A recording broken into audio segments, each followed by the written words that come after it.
বনের রাজা আজ পালাচ্ছে। যে শক্তি দিয়ে সে রাজত্ব করত, আজ এক ক্ষুদ্র পোকার কাছে সেই শক্তি হার মানল। অহংকারের পতন শুরু।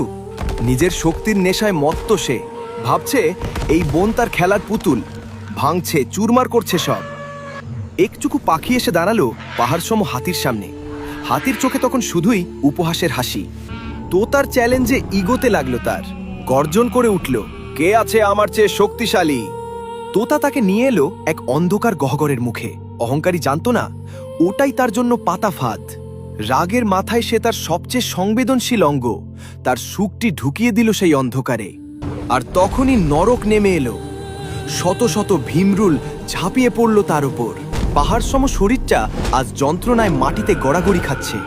তার আর্তনাদে কাঁপছে পুরো বন। বাঁচার জন্য একটাই পথ খোলা ছিল।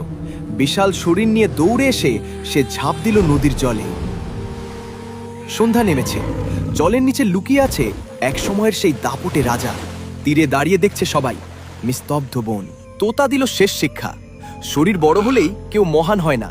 ক্ষুদ্রের এক আঘাতেই চূর্ণ হতে পারে পাহাড়সম অহংকার। লজ্জায় মাথা নিচু হলো তার।